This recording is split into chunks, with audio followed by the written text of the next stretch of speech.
Let's do it. Okay, so question 1 from the viewers. This question is not anonymous, it comes from Laura, and the question is, how can I get the most out of attending a salsa festival or convention?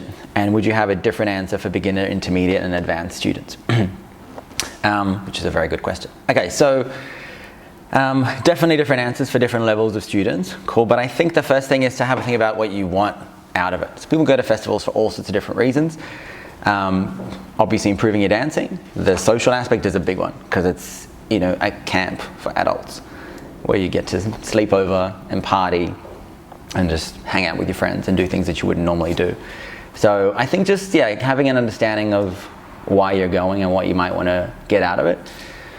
Socially, you know, it's just a great way to interact with lots of people, see people you wouldn't normally see. It's a great way, if you're going with a group of friends, it's a great way to kind of have, you know, a little bit of a trip away. Even if it's in your city, you're still away for a couple of days. Usually people stay together in a hotel. It's just a really good opportunity. And definitely my advice, regardless of your level, is to dance and interact with people you don't know and don't see very much as a priority, because that's a big experience you just can't otherwise get when you're at home and you're going out to the same nights and seeing the same people. So dancing with people you don't know is a big one. In terms of workshops, you know, that's the big, I guess, overall big festival experience outside of social dancing. It's a great opportunity to expose yourself to what's going on, usually at a worldwide kind of level, because usually festivals have international artists who come and teach. And so it's a really great way to connect your normal class experience to what's actually going on in the world. How are people teaching? What are they teaching? And usually at these things, people go to classes that they don't otherwise go to. So if you're a beginner, you end up in some super advanced masterclass trying to go along. And, you know, that's fine. You kind of have a little bit of an experience as to what goes on out there. I think it's good to see. I do think it's good to, you know, my only sort of warning would be to keep in mind that it is a festival. It's not a class, and it's not catered to you, and it's not catered to your current requirements as a student or as a dancer. It's, you know, it's a mix of learning and entertainment, and sometimes people take, you know, these workshops very literally and very practically and try to replicate them, and it may or may not suit where you're currently at. You know, so in your regular classes, people are very carefully shopping for what they do or don't do. You know, they choose which workshops they go to. They are very, you know, you think twice or 5 times about whether you go to a workshop. Whereas at a festival, you just go.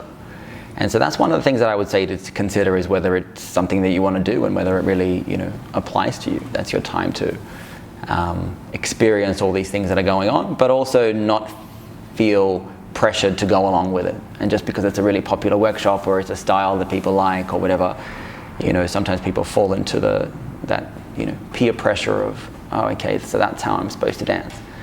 And it's like, no, nothing's changed from the day you saw this workshop to before you saw this workshop. And so it's important to stay on a path. And I know a lot of students have been before and have been to some kind of workshop and they were kind of turned off something for some reason. You know, an obvious example is sometimes the sort of sensual workshops. Sometimes they're too much for people and they're kind of like, oh, I don't like that style. And, you know, my comment is, you don't not like that style. Maybe those particular moves or that particular dance didn't fit, but you don't want to write it off. You might still enjoy it. And that's where you got to be careful with managing your experience and what you choose or don't choose to do.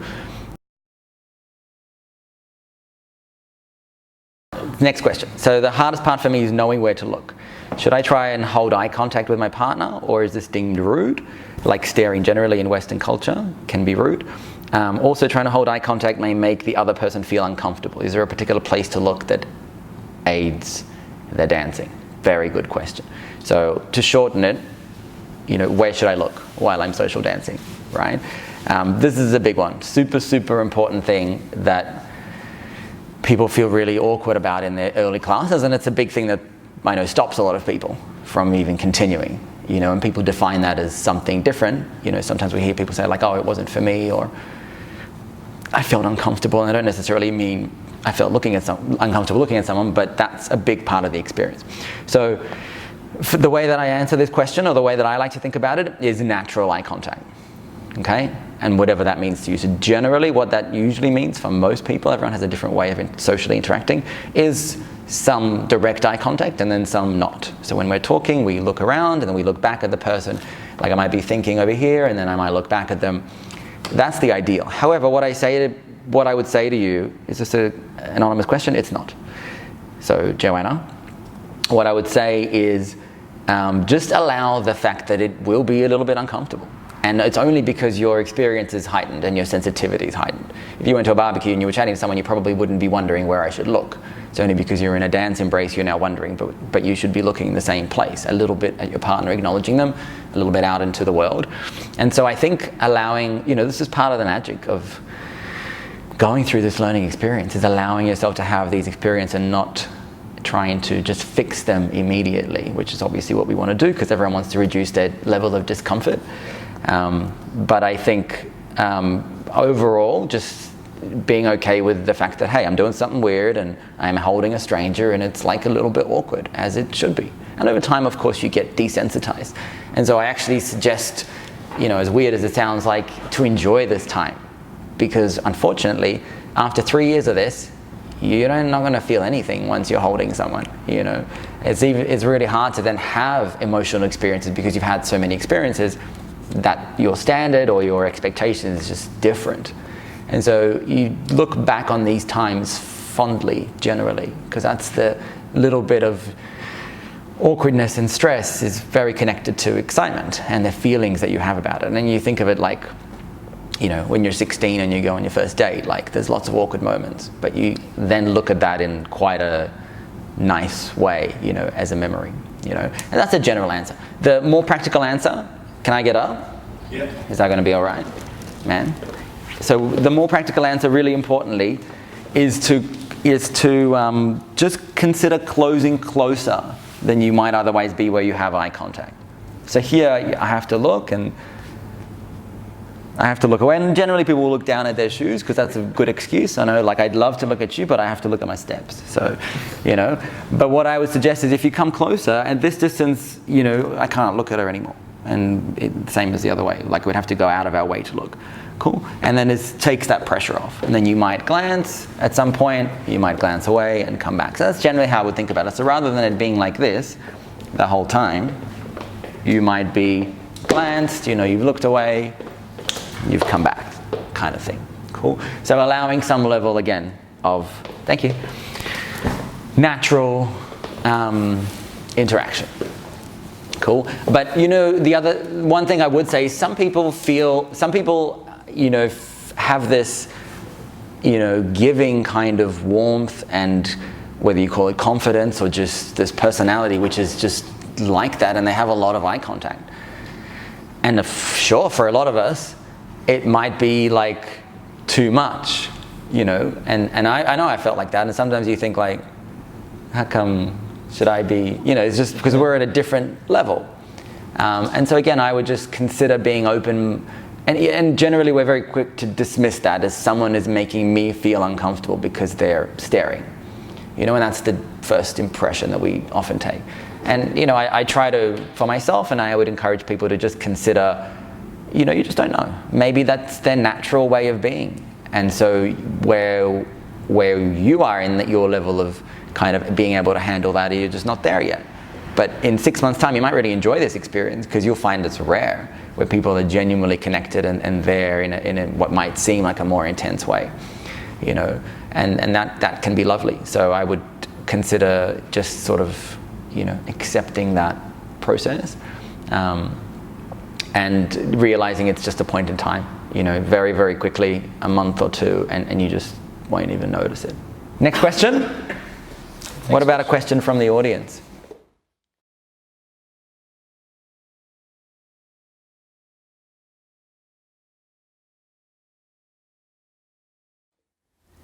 On the staring, I'm going to continue the staring theme. How do you deal with people that you dance with that are very creepy and maybe being a bit inappropriate and just making you generally feel very uncomfortable? Yeah, okay. I love this question. I think this is a really hard question to answer And I know this because of Facebook, right? And every once in a while there is an eruption of conversation around inappropriate behavior. So I do love this question only because I think the discussion is just one of these discussions that needs to be had ongoing. There is no answer to it in general, but it's just a discussion that needs to be had ongoing. So I might just follow up though. So when you say creepy, I think the first thing that I encourage people to do is just consider what you mean by that. So for two reasons. One is whoever's listening might want to understand what that means. Cool, because we have to recognize the creepy behavior to one person is the lovely behavior we just described in terms of eye contact and having a person who's a little bit more into the moment, which might be a creepy level of eye contact for someone who's in a different place in their mind or in their comfort level with physicality and interacting with people.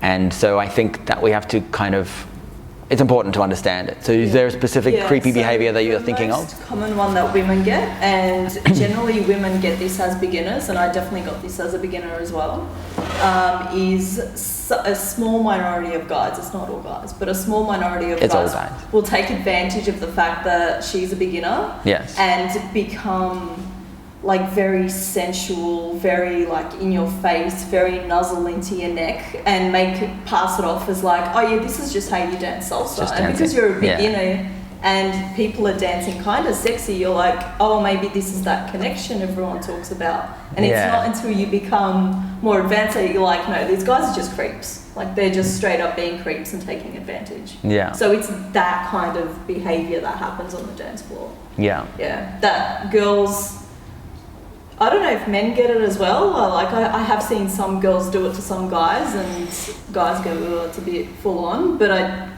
as women, we have a blacklist, and we definitely share those experiences and go, no, this guy's like this guy's like that.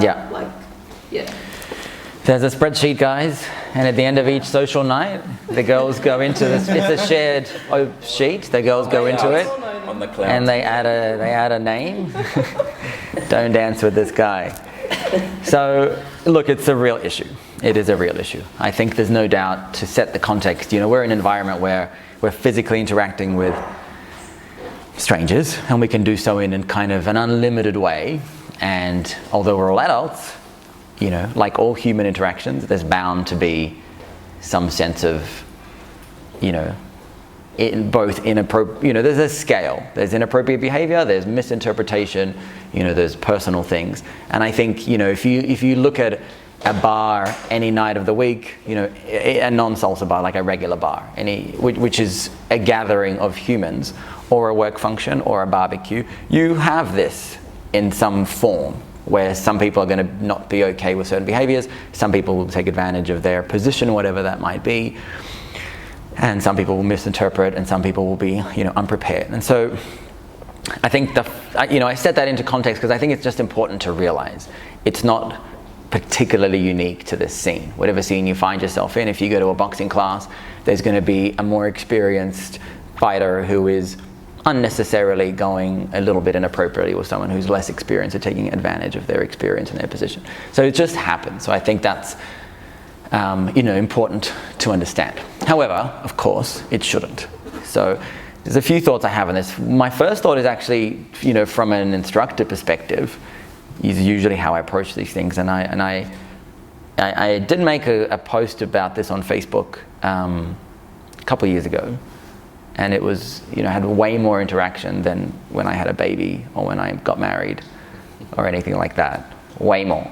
And it was about this specific topic where there was a few things that happened to some of my students that were definitely out of line, definitely inappropriate, physical behavior. And so, and the post was again addressed to instructors because I think that's where it all starts. And that is, when you come into a new industry or a new scene, it's kind of like you said, people don't know what normal behavior is. And so the idea of understanding etiquette and the idea of instructors teaching everybody, even not what the right answer is, but giving people the tools to consider things appropriately, as is your job, as is an instructor's job in any realm. I think that's critical. So raising the conversation about social dancing, what is appropriate behavior, what's common etiquette, and I think even just bringing up the idea of, integrity and ethical behavior, and not taking advantage of someone who's new and unaware of norms. I think this is just not talked about enough. I think there's an assumption that it's kind of obvious, and I think it's not obvious. I think there's a line where some things are genuinely, out of line. Obviously, anything physical or painful or inappropriate contact that's really obvious. But the majority of the problems happen in that grey middle, where it's somebody's interpret. And I think so. I kind of leave that aside. So there's lots of inappropriate behavior. I think guys and girls know they shouldn't engage in it. Obviously, they shouldn't be touching people inappropriately. Further than that, I think two things. So on a kind of defense of the grey area syndrome, because we're all prone to being in trouble with this area, girls and guys included, because somebody's okay behavior is a little bit too flirtatious for somebody else, and somebody's closeness is a little bit too close for somebody else. And so, my comment there is again, kind of just being open-minded to the fact that that's okay, and that's just inherent in any human interaction. And of course, we want to find a place where you're not making someone feel uncomfortable. But if we all interacted on an ongoing basis in a way where nobody felt anything that they didn't ever want to feel, that's coming up.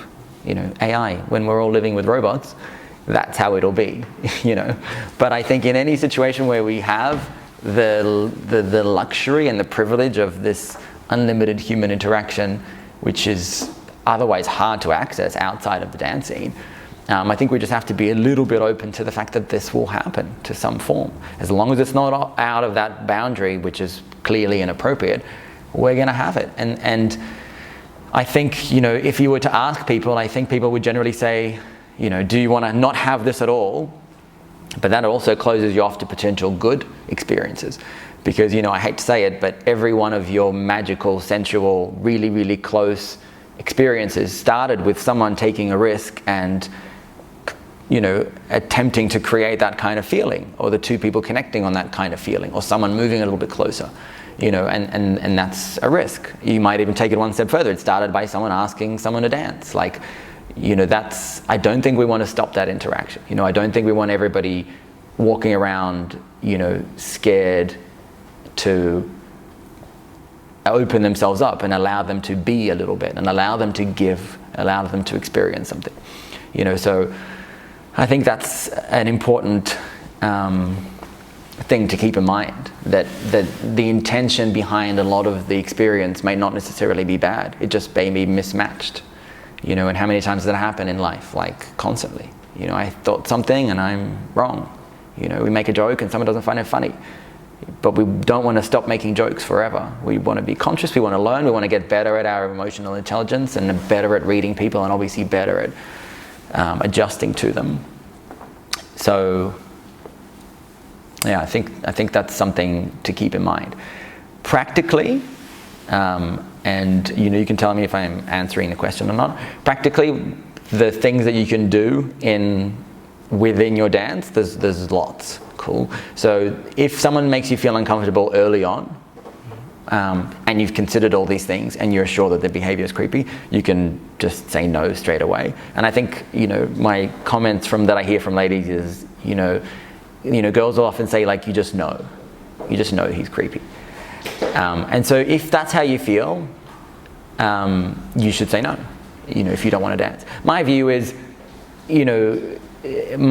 sometimes,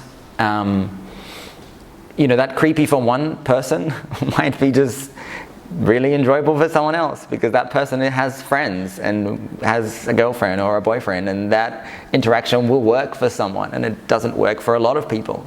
But hey, that's just the way it is. So there's nothing wrong with saying no. It's this connection doesn't work for me, or this feeling, or this message this vibe I get from the person.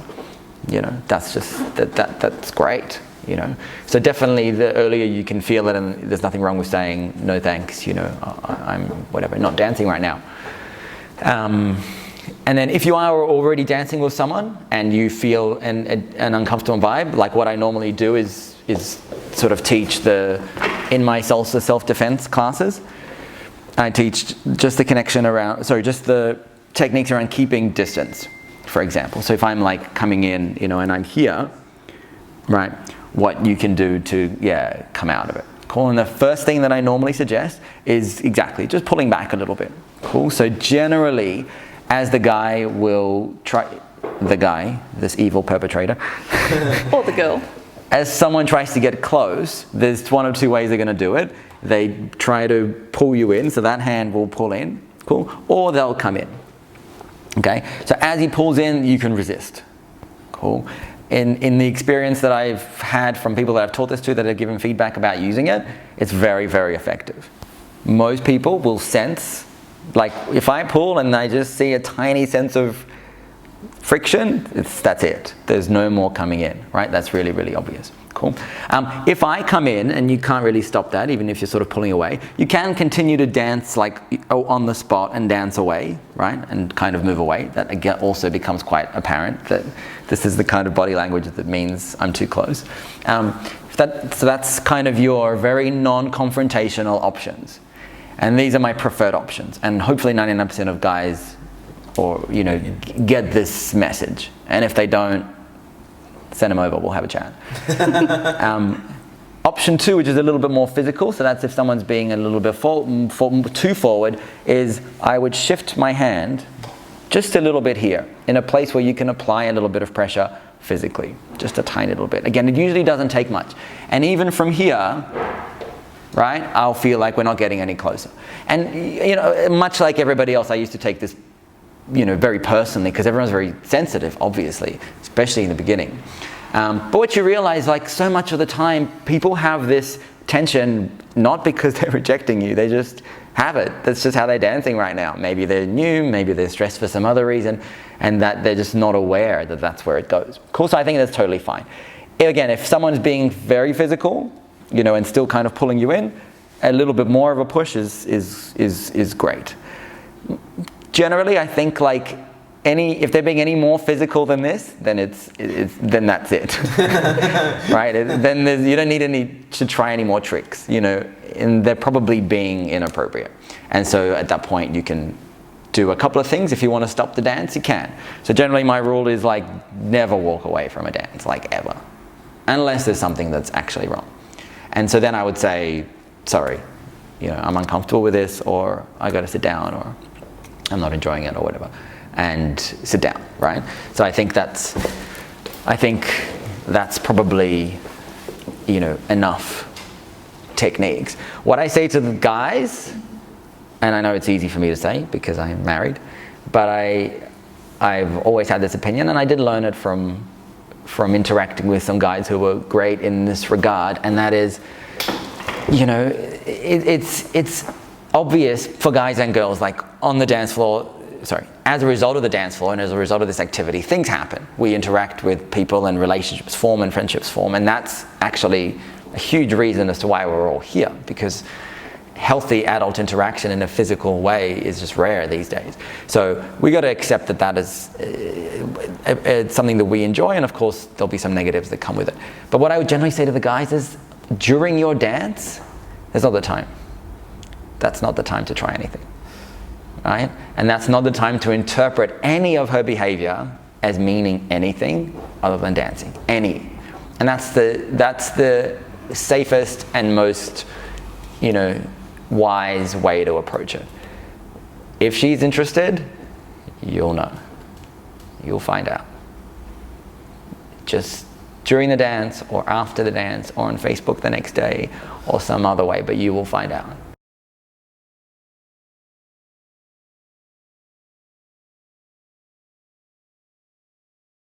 So you mentioned your rule is to never walk away from a dance unless they're like really something's physically appropriate, walk away. Yeah. Are there any other times where it's okay to walk away in the middle of a dance, to like you're in the middle of a dance and you just go, you know what, I'm just going to end it here? For what reason? That's what I'm asking. Are there any appropriate reasons? Yeah. I think valid reasons to do that. There'd be plenty of people that say there would be. I would generally look, I always err on the side of saying don't walk away as a general guide. If I was going to be the government body that wrote out these principles, this would be one of them. Never leave anyone during a dance. And I think these are really important principles to try and, allow to live and flourish into the next generation of dancers. And the reason is that this is how this whole thing works. This whole industry works on that basis, that you will ask people to dance and they will dance with you. And you had the same experience when you were growing up. You then provide that to the next person and to the next person, and that's why people join the salsa scene. That's why new students come. That's what this whole scene is based on. That's what social dancing is. You're going to a venue of strangers and you will be able to dance with people. So I think anything that threatens that, and I know this is not necessarily a popular opinion, but I think I just look at it at the bigger picture. So we're taking it away a little bit from the individual's rights and looking at the bigger picture. I think anything that threatens that, we want to be really careful with. So, saying no to people in the first place, we want to be careful with. If a beginner hears no a lot, guess what's going to happen? They're going to say no to the next people that ask them to dance. And they're going to say no a little bit more because they think it's okay. And then the next person is going to say no a little bit more. And then our scene is not the same. The feeling that you walk into these social nights with is not the same. It then is the same feeling that you have in a regular club.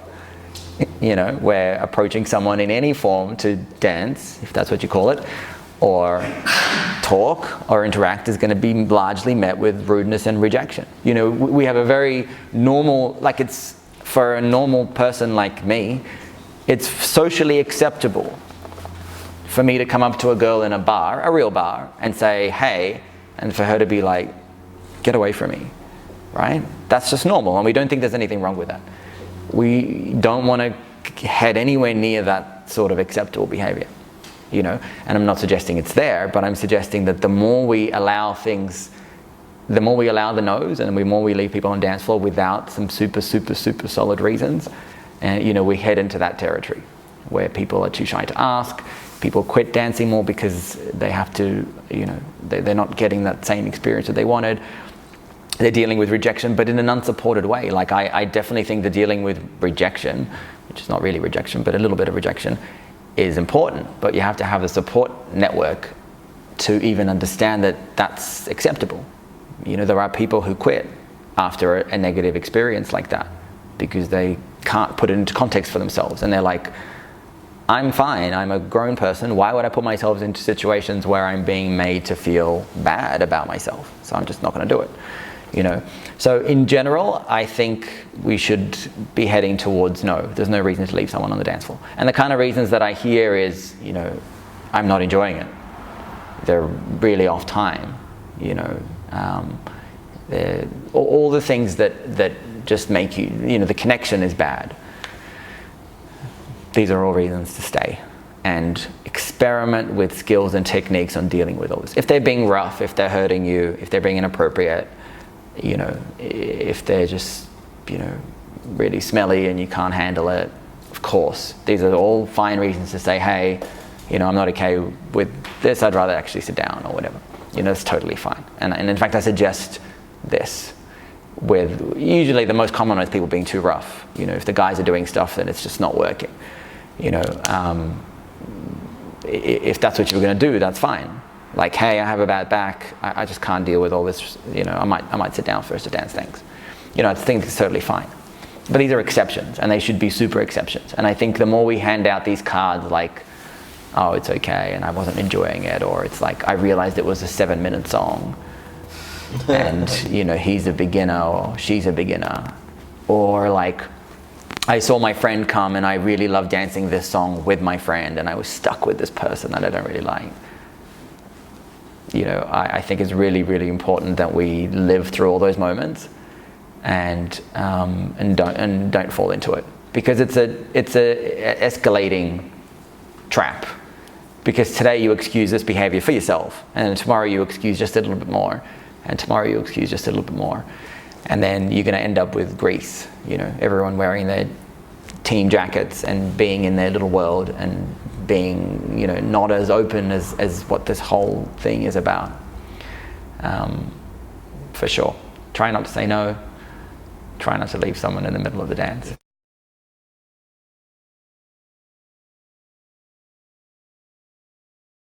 I guess this is common for everyone. When you go to ask someone to dance and they say something like, no, later, or they ignore you, or, they say, no, I'm resting, but then you see them 2 seconds later get up and dance with someone else. Yeah. How do you not take that personally? And following on from that, like as a woman, I'm quite happy to ask guys to dance, but some women find that like, whether, I don't know if they find it unacceptable, or maybe they've asked guys to dance and guys have told them no, and so now they just think, is that me being too forward, or should I always wait for the guy to dance? Yeah. Like, what's the etiquette around that? And if you are getting lots of no's, how do you deal with that? How do you not take that personally? How do you keep persevering? Really good question, and a really, really important thing that again we should be talking about to help new people coming in deal with this, because inevitably you're going to be rejected. Doesn't matter who you are, how good you are, how good looking you are. Rejection will happen. So I think that's a really good question. So part one is, how do you deal with getting no's? Okay, so look, I think the first point is it can be shocking, at first, because it's kind of contradictory to the environment that we propose to you when you first start. It's like it's friendly and people will dance with you and you should experience it, and then someone's like, hey, would you like to dance? No, I'm good, thanks.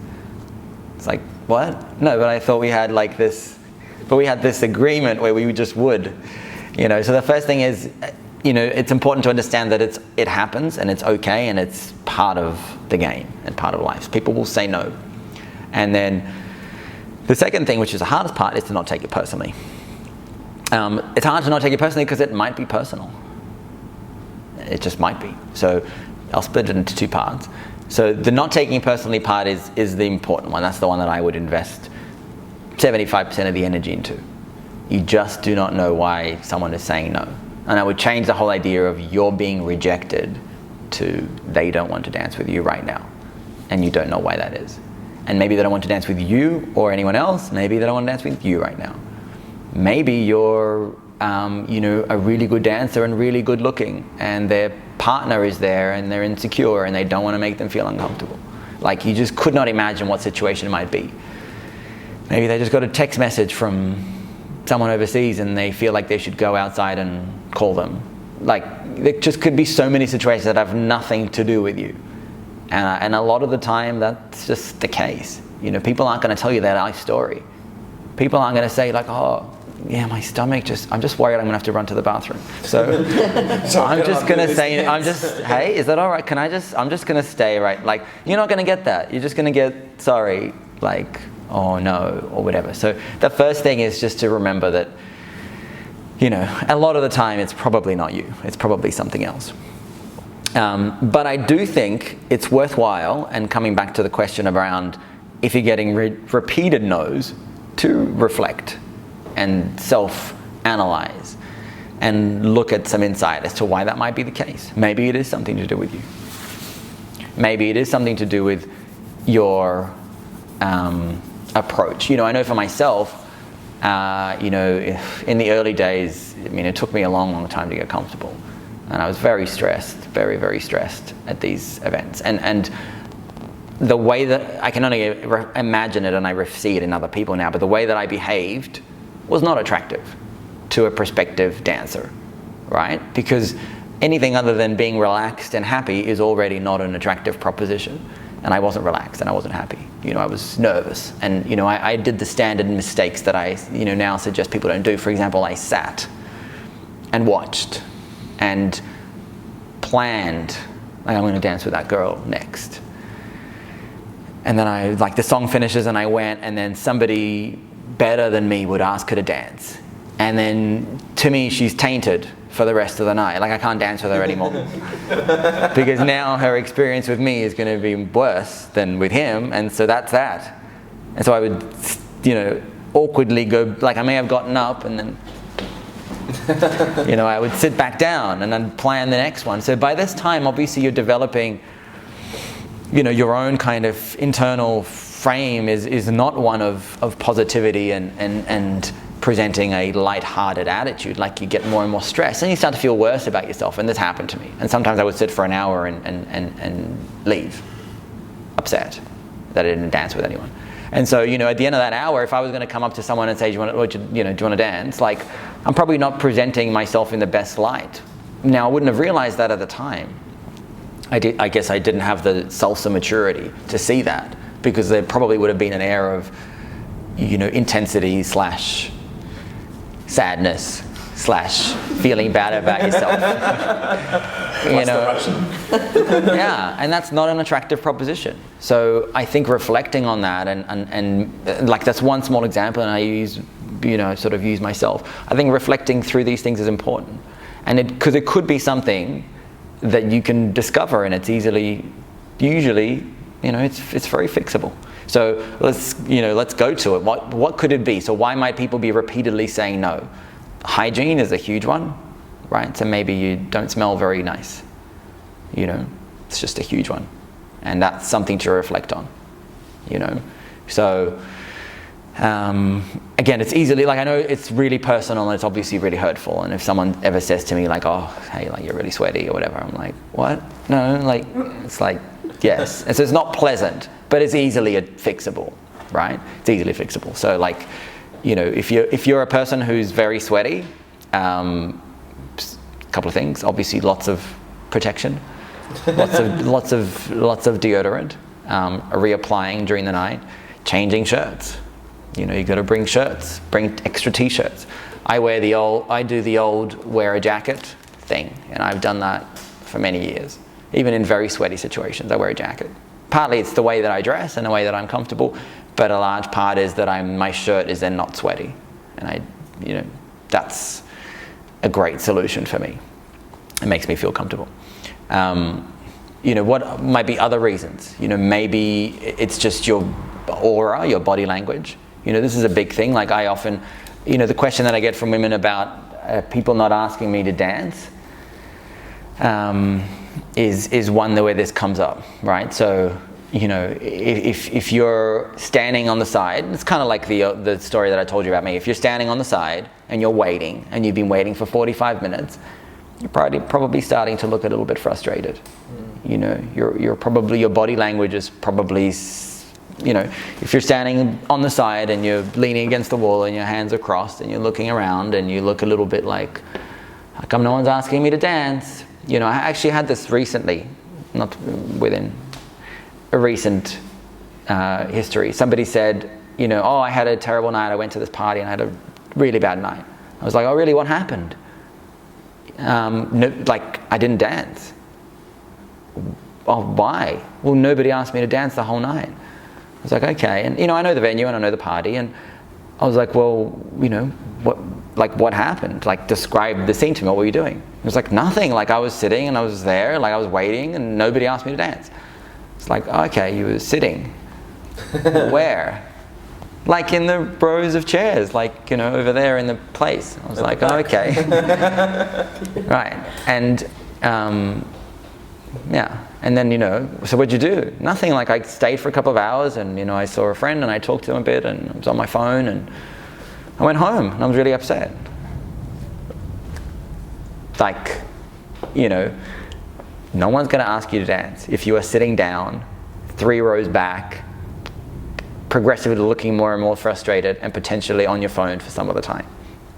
Right? Why? Because nobody wants to be rejected. Like, that's not an invitation. So, you know, one of the things that you might consider is, am I presenting an attractive proposition? And all that means is, am I presenting the kind of situation where the person's prediction as to how this dance is going to go is a positive one? Because that's really all you're doing. When someone asks you to dance, when you're about to ask someone, you ask on the basis of you assuming this is going to be a good experience, or hoping it's going to be a good experience. And so if you're smiling and if you're positive and if you're easygoing about it, it's easier for the person to be like, oh, hey, do you want to dance? You know. So the way that I suggest, you know, you stand, guys and girls, you know, you stand in a I'm having fun and I'm ready to have fun and I'm available and I'm interested and I'm not going to say no and I'm fine, you know. Like these things are not going to be a thing that someone's going to risk themselves coming up and saying, hey, cool. So I think reflecting on why people are saying no is important. You know, so hygiene, your body language and your aura. You know, one of the other things that people sometimes mostly don't want to think about is the dance experience that you provide. I think guys are more reflective of this already because it's just so obvious. Like guys are faced with this from the beginning, you know. But I think it's important to consider that. Like maybe they're just not enjoying it a lot. Maybe you're very, you know, new and you're a beginner and people are saying no for whatever reason because you're off time, and you know, that's okay. Like you might realize that, and I encourage you for it to motivate you to fix those things. And if you don't know what they are, you might ask, and you might give yourself the time and space to get better at it. Like I had a massive timing problem when I was starting, you know, for months and months, and it's just a huge, you know, it's painful. It's really painful. And I had one girl. So this was when I was trying to when I was in the I don't know enough moves phase, and I had like a move and I learnt it and it was on my phone, and I used to like take this true story. I would take my phone with the pattern into the toilet, into the cubicle, and I would like watch it, and I would, you know, I'd put it in my pocket. I'd come out.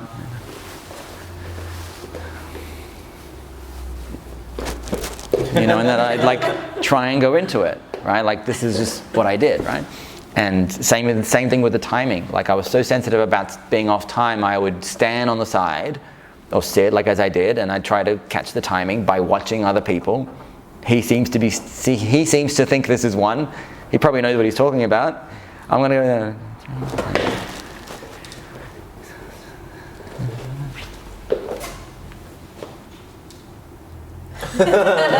Like, and try and stay with it. Like, it's how paranoid I was. And one time, I was trying to do something and it wasn't working or whatever, and this girl was like, yeah, like, don't do that anymore.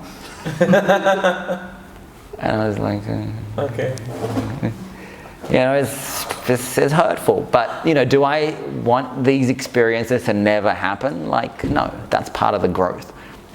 And that's part of maybe realizing that, hey, I shouldn't have been trying that pattern so many times on her.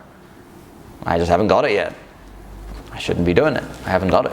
You know, you probably want to try things once you're at 90% of being able to get it before you try it on a real human social dancing. You know, that's what I say to people.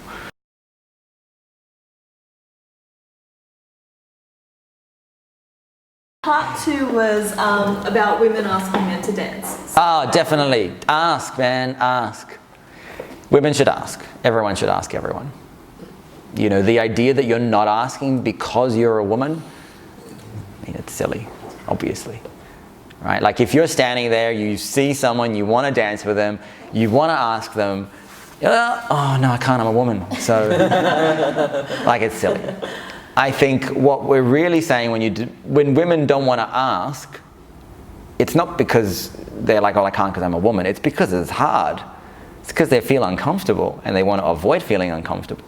Obviously, everyone does. But that's the only reason, and that's not a good enough reason. You got to push yourself to, you know, move past it. Guys and again, are more experienced at rejection in general, so they're more comfortable doing it. Yeah. You just need more practice. Oh, I do it all the time. Like, I'm asking for a friend. My friend. My friend. I love it. Yeah. Oh, for sure. But look, it's true. Guys, like, you know, the beginning of the game is like, guys realize that's their role. And, you know, certainly for my classes, I do set it up like that. I do, you know, put the onus on the guys for a whole bunch of responsibilities. And the reason I do it is because I want people to train in the right mentality early on. It's very hard to change later, you know, and that's a little bit what happens with girls in this case. Because, you know, often if when you start dancing, you take a very passive approach and you're like, someone ask me, and this is fine. But then 2 years later, you haven't built up the experience and the courage and the character to be like, hey, do you want to dance? So definitely women should be asking.